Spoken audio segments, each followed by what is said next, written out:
प्रदेश में ताजमहल को लेकर एक नया विवाद खड़ा हो गया है। इसमें स्थित 22 कमरों को खोलने की मांग की जा रही है, जिससे उन दावों की सच्चाई का पता चल सके। तो उसमें कहा गया था कि यहाँ हिंदू देवी देवताओं की मूर्तियां हो सकती है। वहीं ताजमहल पर तमाम दावों के बीच जयपुर रॉयल फैमिली ने दावा किया है कि ताजमहल उनकी प्रॉपर्टी है। रॉयल फैमिली की सदस्य और भाजपा सांसद दिया कुमारी ने कहा कि उस जगह पर हमारा महल था। ये अच्छी बात है कि किसी ने ताजमहल के दरवाजे खोलने को लेकर अपील की है। इसमें सच सामने आएगा। हम भी अभी मामलों को एग्जामिन कर रहे हैं। जी जी बिल्कुल, वो जो जमीन थी वो उसकी जो वहाँ पर हमारे पास भी जो दस्तावेज है उसमें ये जो प्रॉपर्टी है ये पैलेस था और शाहजहां ने इस पे कब्जा किया। और उस समय तो क्या है कि सरकार उन्हीं की थी। आज भी अगर कोई गवर्नमेंट एक्वायर करती है आपसे लैंड तो उसके बदले में मुआवजा देती है। तो मैंने सुना कि उसके बदले में मुआवजा दिया, लेकिन हम उस समय ऐसा कोई लॉ नहीं था कि आप उसको अपील कर सकते थे या उसके विरोध में कुछ कर सकते थे। तो वो उन्होंने डेफिनेटली वो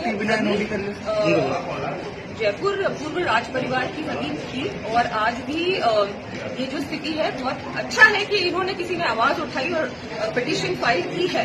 उसके लिए कोई भी अगर आवश्यकता पड़ेगी दस्तावेजों की या कुछ भी, तो हमारे वहाँ ट्रस्ट में गोदी थाना भी है। जो भी डॉक्यूमेंट्स है हम लोग प्रोवाइड करेंगे। अगर कोर्ट आदेश देगा तो आपने अभी तक देखा होगा क्या डॉक्यूमेंट में क्या है, उनके अंदर क्या मेंशन है? वो डॉक्यूमेंट्स में यही है कि उन्होंने इसको लिया था, उस समय उनको अच्छा लगा तो उन्होंने उसको अक्वायर किया। क्या कोई टेम्पल था वहाँ पर? वो अभी इतना कुछ मैंने देखा नहीं है, लेकिन डेफिनेटली वो जो प्रॉपर्टी थी वो बिल्कुल हमारे परिवार की थी। आपको मानना है कि ताजमहल को तोड़ देना चाहिए? मैं ये नहीं कहूंगी। इस पे पूरा जो उन्होंने कहा है कि कमरे खोले जाने चाहिए, कुछ कमरे हैं जो बंद है, कुछ पार्ट है ताजमहल का जो बंद है, सील्ड है, उस पर डेफिनेटली इंक्वायरी होनी चाहिए। उसको खोलना चाहिए कि वहाँ क्या था क्या नहीं था।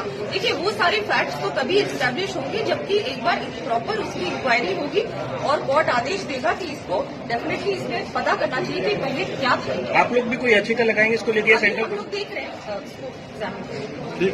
हज उन्मुखीकरण प्रशिक्षण कार्यक्रम का पहला चरण आज यहां जामिया मस्जिद नायकपुरा कुलगाम में आयोजित किया गया। कुलगाम जिले के सभी चयनित हज यात्रियों ने प्रशिक्षण में भाग लिया। इस अवसर पर प्रतिभागियों को तहसीलदार की उपस्थिति में मानसिक हज के बारे में आवश्यक प्रशिक्षण दिया जाएगा। इस अवसर पर बोलते हुए हज यात्रियों ने कहा कि उनकी यात्रा के लिए शुभकामनाएं दी। उन्होंने उम्मीद जताई कि प्रशिक्षण कार्यक्रम हज यात्रियों के लिए फायदेमंद होगा और हज के दौरान उन्हें कोई असुविधा नहीं होगी। उन्होंने प्रतिभागियों से प्रशिक्षण कार्यक्रम का लाभ उठाने के लिए कहा। राज्य हज समिति के संबंध ट्रेनर द्वारा हज का सफर, हिदायत और एहतियात को भी प्रदर्शित किया गया, जो कश्मीरी में हज गाइड शीर्षक के तहत राज्य हज समिति हज के आधिकारिक यूट्यूब चैनल पर भी उपलब्ध है और हज के इच्छुक उम्मीदवार कर सकते हैं इस वृत्तचित्र के माध्यम से अत्यधिक लाभान्वित हों। पहले तो अल्लाह ताला का शुक्र है कि इस साल हमारा हज जैसे एज़ पर शेड्यूल होने वाला है, तो उसमें कुलगाम से भी जो किस्मत वाले पिलग्रिम्स हैं उनको सिलेक्शन वहाँ से आया है। तो उसके सिलेक्शन के बाद अब जिनका पहले ओरिएंटेशन है, ओरिएंटेशन के लिए हमारे ट्रेनर्स आए हैं। आज इनका पहला यहाँ पे ओरिएंटेशन प्रोग्राम है, 1 डे ओरिएंटेशन प्रोग्राम। इसमें 270 से ज़ायद हमारे अभी पिलग्रिम्स जो सिलेक्टेड हुए हैं, जो वहाँ जाने वाले हैं, तो वो हमने लाए हैं यहाँ पे। उनको आज एक ओरिएंटेशन प्रोग्राम के तहत बहुत सारी चीज़ों की जानकारी दी जा रही है। सर वैक्सीनेशन के हवाले से जैसे आपने ये सुना कि अब हमारा हज ओरिएंटेशन प्रोग्राम के लिए एक ट्रेनिंग प्रोग्राम आ रहा है, इसी तरह जो भी होगा वो बिल्कुल आपके साथ शेयर किया जाएगा। इसमें डिटेल्स है, इसमें छोटी छोटी फिर सेशंस में होगा, तो वो सेशंस भी आपके साथ उसी हिसाब से शेयर किए जाएंगे। मेरा नाम आशिक हुसैन ज़रगर है। मैं ट्रेनर भी हूँ और खुदाम भी हूँ। इस ट्रेनिंग का मकसद ये है कि जो ये हाजी साहब ने पिलग्रिम्स है, इनका हज आसान हो जाए। इनको ये पता चले कि हज किस तरह करना है, किस तरह हमें फॉरेन कंट्री, दूसरी कंट्री में दाखिल होना है। और हज की तैयारी के लिए इन्हें ट्रेनिंग दी जाती है कि हज में जो फ़राइज़ है, वाजिबात है, उम्रा में जो फ़राइज़ वाजिबात है, वो इनको पता चले कि हमें हज किस तरह करना है। इस ट्रेनिंग का मकसद ये है कि एक हाजी साहब ने करीबन वो 4 लाख 5 लाख इस पे सर्फ करता है, अल्लाह के राह में सर्फ करता है, तो इसका हज सही हो जाए।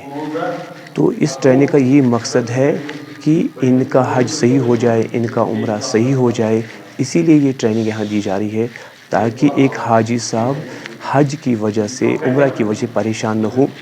क्योंकि कोई भी बहुत से हाजी ऐसे होते हैं जिन्होंने बैरून सफ़र नहीं किया होता है, तो उनको इसके मुतालिक जानकारी दी जाती है कि आपका हज किस तरह करना है, आपका सफ़र किस तरह करना है।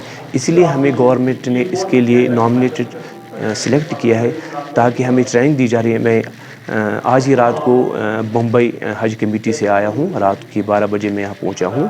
वहाँ पर यही ट्रेनिंग दी गई है कि आप किस तरह इनको एक्टिवेट करें एक हाजी साहब को, कि वो उनको इसकी तरफ पूरी जानकारी दी जाए ताकि उनका हज सही हो जाए और वो अपना हज पूरी तरह से अदा कर सकें।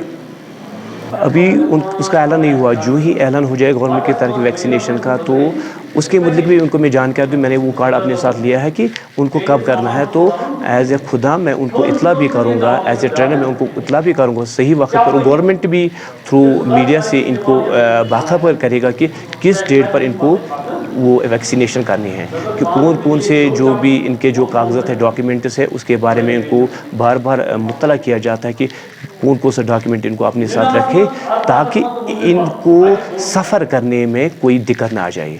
तो हम इनके साथ मुंसलिक है, हम इनको भी नंबर भी अपना देंगे। यही मकसद है कि कोई भी हाजी साहबान परेशान ना हो, कि उसका ये जो हज है ये आसान हो जाए, वो खुशी खुशी से हज करे। इसीलिए गवर्नमेंट ने हमें तैनात किया कि ताकि हम पूरी तरह से हाजी साहबान को बिस्मिल्लाहिर्रहमानिर्रहीम। मैं अब्दुल रशीद ठोकर हूँ, मैं हज ट्रेनर हूँ डिस्ट्रिक्ट कुलगाम के लिए, और मेरे साथ मेरे साथी भी हैं, यहाँ पर ट्रेनिंग दे रहे हैं। तो आज जैसे कि पूरे मुल्क में और यूटी जम्मू कश्मीर में भी इस वक्त मुख्तलिफ अज़ला में हाजी साहिबान आज़मीन हज के लिए ट्रेनिंग चल रही है, तो ऐसे ही उसी सिलसिले की कड़ी है कि ज़िला कुलगाम की जामा मस्जिद में भी ट्रेनिंग चल रही है आज़मीन हज के लिए। तो आज हम इनको ट्रेनिंग दे रहे हैं। हम अपनी ट्रेनिंग में 2-3 बातें बड़ी उन पर फोकस करते हैं। एक ये है कि जो ट्रैवल लॉजिस्टिक क्या है, यानी सफ़र के दौरान क्या लवाजमत हैं इंसान की, क्योंकि ऐसे आज़मीन में से बहुत सारे लोग ऐसे हैं जिन्होंने हवाई जहाज़ के ज़रिए सफ़र तो नहीं किया है। उनको बताना पड़ता है कि सफ़र बड़ा लंबा है, जहाज़ में पानी कम होता है, वो अपने खाने पीने पे उसमें तवज्जो दें, कम खाएँ, और सफ़र के दौरान क्या क्या लवाजमत हैं उनका ख्याल रखें। इसके अलावा उम्रा करने का तरीका क्या है, हज करने का तरीका क्या है, क्या वहाँ पर हज के दौरान रिचुअल जो हैं मजहबी जो लवाजमत हैं वो मजहबी लवाजमत क्या है, कि ताकि हर एक आदमी का, हर एक आज़िम का जो हज या उम्रा ठीक तरह रहे, उसका जो है मजहबी तालीमात के साथ अदा हो जाए। और दूसरी बात है कि हमारे मुल्क की जो है हज कमेटी ऑफ इंडिया और जम्मू कश्मीर हज हाउस जो है, हम वो जो चाहते हैं कि हर एक हाजी के जो है उसका सफ़र आसान रहे, ज़्यादा से ज़्यादा हाजी को आसानी पैदा हो, तो उसके लिए हम उनको तरबियत दे रहे हैं कि कैसा करना है। वैक्सीनेशन के बारे में बोलना हमें तो मैंडेट उसके लिए नहीं है, लेकिन वो हज कमेटी ऑफ इंडिया और हज हाउस श्रीनगर उसके लिए अलग ऐलान करेगी, और वो हेल्थ डिपार्टमेंट जो है उसको वही हैंडल करते हैं। तो हज पर जाने से पहले उनको वैक्सीन करना है। कोविड के अलावा जो है इन्फ्लुएंजा ये जो है जो ओरल है वहाँ पर उनको दिया जाता है, वो हेल्थ डिपार्टमेंट को खुद देगी। उसके बारे में हमें सिर्फ उनको बताना है कि आपको कॉल किया जाएगा तब आपको जाना है उस वक्त हॉस्पिटल में या स्टेट लेवल, यहाँ तहसील लेवल पर या डिस्ट्रिक्ट लेवल पर जाना है, उनको ऐसे बताना है बस। ब्यूरो रिपोर्ट तफ्तीश न्यूज़।